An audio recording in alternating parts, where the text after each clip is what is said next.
been a progress of about 3 to 4 years. It used to be just an everything room, and more recently I've been focusing on making it specifically my room for illustration and just being an actual art studio. So I'm just going to take you bit by bit through here, give you an idea of what I got and how I organize it, or try to keep it organized. As you can see right here, this is my tabouret. It's actually made from a bookshelf I got for free ages ago. And on the top here, you can see all my brushes. As you can see here, I have my watercolor brushes. And here I've got more watercolor brushes. In the back here, I've got my acrylic brushes that I reserved just for that. And over here, I have oils. And you can see these are hog bristle brushes for that as well. And then I have just generic brushes I use for things. I don't care if these get ruined. Those are just craft brushes, and just random paraphernalia that I didn't know where else to put. Then when you come down here, I have all my pens, my ballpoint pens, mechanical pencils, labeling markers. These here are just containers I get every school year. At Target, they have these containers for like $1.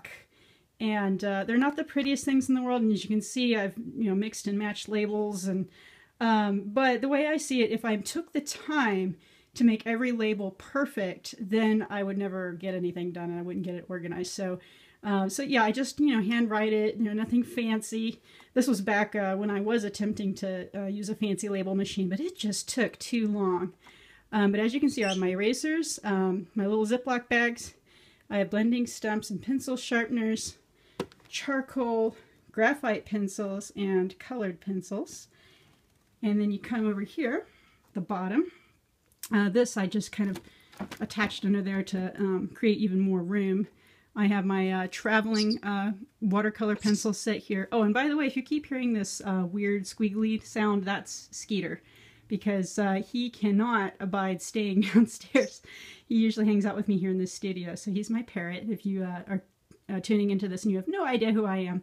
But anyway, so back to the tour. Let's see, I've got some rapidograph pens, and I've got more traveling stuff, my little hair dryer. Sometimes you need to speed up the drying process on things.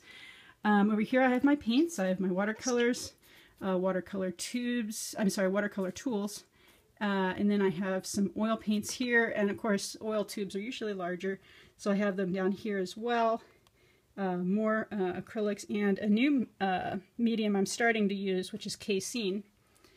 And then back over here is where I have all my glues and cleaners, varnishes and mediums, frisket, which you use to mask watercolors with. And then over here I have inks and nibs when I do pen and ink work. And this is a whole bunch of nasty chemicals. Down here are my fixatives and adhesives and gesso.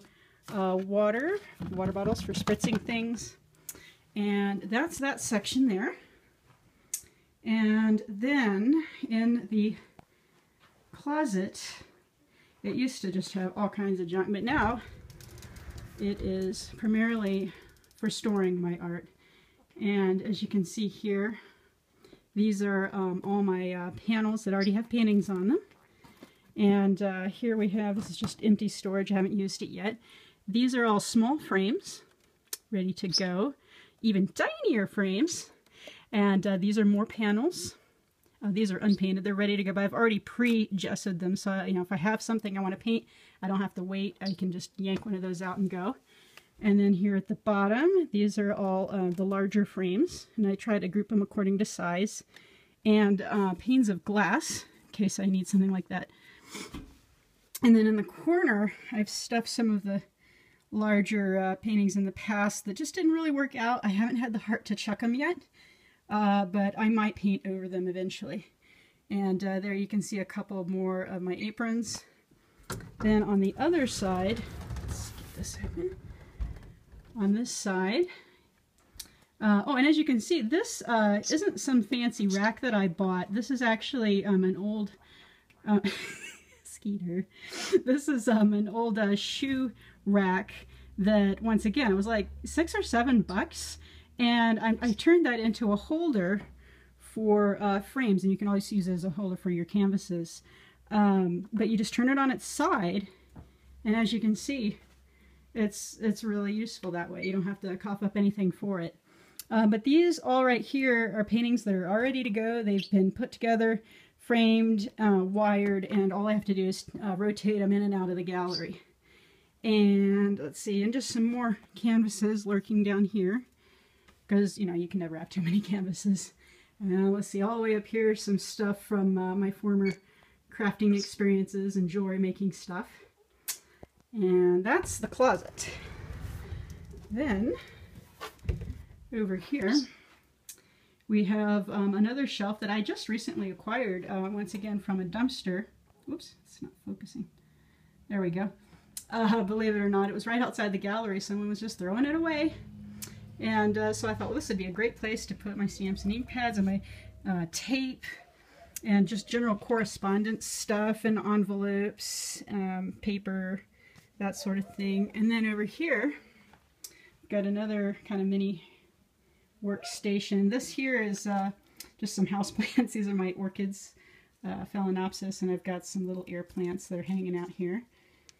Shell collection, just got a few of those. And let's see here, here's where I keep my small scissors, my hole punches, paper clips, you know, just office supplies, as you can read the labels there. And that's really helpful for me. I know I kind of go overboard on the labeling, but I get so distracted and so confused. If I don't have everything labeled, like a little kindergarten class, I totally misplace it. I can't find things. So it's a little overkill, but it's helpful if you're kind of scattered like I am. And then over here is the piece de resistance. This is my main work area. As you can see, it actually is an old drafting table that's been quite beat up over the years. But I found that I like having, you know, an area to put stuff, and I didn't have, you know, any area really here to put supplies and things. So what I've done is I've made a slightly smaller workspace by one of these little, I don't know what you call these, leaning work surfaces. You can usually get them at Michael's or some other craft art supply store, and you can see it can be brought up or down.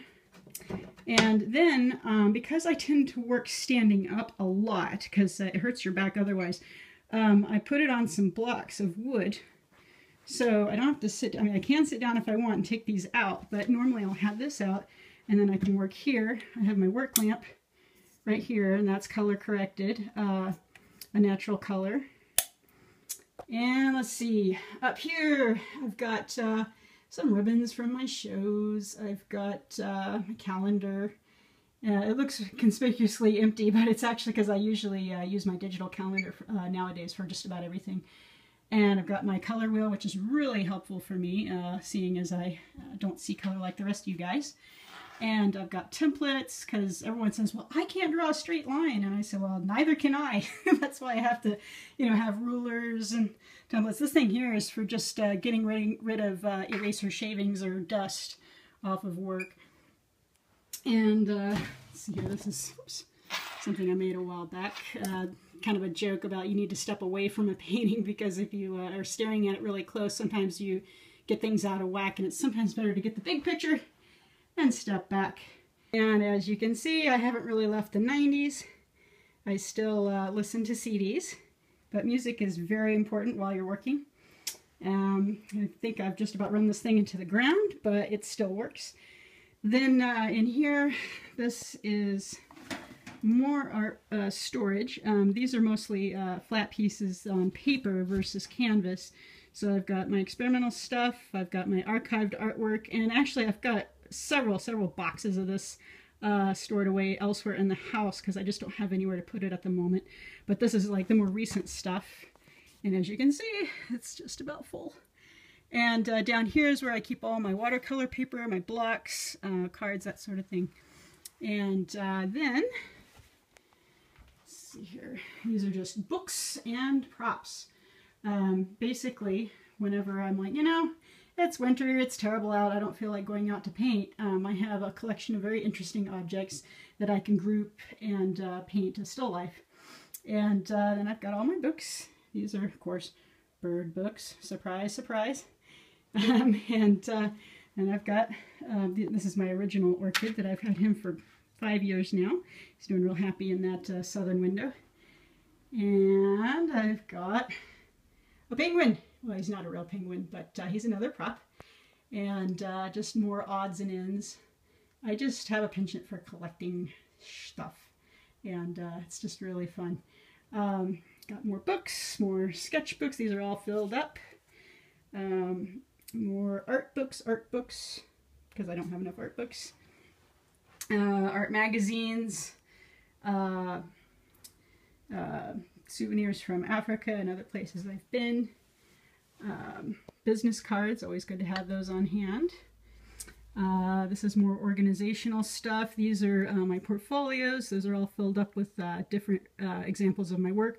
Filled up sketchbooks. I think one of those might still be empty. These are sketchbooks to give away. If I run into somebody and they really want to take up art, I can say, hey, why don't you take one of these? And once again, it looks super organized, but sometimes it gets a bit muddled. But it has been really helpful to have the at least attempt to look like you know what you're doing. And more books. And this is our aging photo printer. It doesn't work at the moment, and we're going to look into getting it fixed. If it doesn't, well, going to have to take it somewhere where someone can try to take it apart and use it. Oh, and this is my digital tablet, and here's the pin that goes with that. I usually do a lot of digital stuff downstairs in the kitchen, just because, you know, that's kind of the hub for all things electronic. And my husband's at hand, and he knows how to fix the computer if I need help. So this is a really wonderful gadget. This is a Brother multifunctional scanner printer, and I love it, love it, love it, because it's a full A3 size versus the smaller 8.5 by 11. So if I have a larger piece of artwork, I don't have to go off and get it scanned anymore. I can just do it here at home, and it's actually pretty decent. And let's see here. I've got some more carriers. This is where I store all the papers for the machines. And this is business and other file type stuff. Eventually I'm going to get a filing cabinet. This corner here I've kind of turned into my plein air section. When I come home and I've got a wet oil canvas, I can just, or panel I mean, I can lay them on here. And as you can see, they've got a little bit of paint on them. But it really helps to keep them dry really quick, and I don't have to worry about, you know, stuff getting on them or knocking them over. This is one of my paint boxes, and from Judson's Art Outfitters. It's a Gorilla box. It's awesome. And then I usually that one for mostly 8.5 by 11s. And this is just random stuff, my brushes and other things, paints that I put into my backpack, and I go off and do my painting outside at least once a week if I can, more if I'm able. But this is nice because before I used to run around, where is my stuff? And now it's all in one corner, so I can find it and use it. And let's see, we're almost done. Okay, this here is my area where I do a lot of my framing and my framing tool stuff. So, you know, inside here, you know, I've got my wire and my fasteners and D-rings and all that sort of thing. And here even more supplies. And that's really nice to have. And then over here, more framing tools. This, believe it or not, is an old pipe rack. A smoking pipe rack, and it works perfectly for holding tools because you just put it in there, and it's really kind of neat. I've got files, the aptly named pokey things, sponges, gloves. This is to hold large quantities of water, paper towels. These are more solvents. I always have those in different stages, so as they settle, as the pigment particles settle, I can then refine it and reuse, and, instead of having to always use fresh solvent. And I tend to use Gamsol, which doesn't tend to kill as many of your brain cells as other like turpentine would, but it's still, you got to have really a lot of fresh air when you use it. And of course these little guys that I take out in the field with me. And so I do believe that is the quick overview of my studio. Thanks so very much for patiently going through with this with me and listening to me blunder through it. And if you have any questions, feel free to ask. I would love to hear from you. And thanks so very much for watching.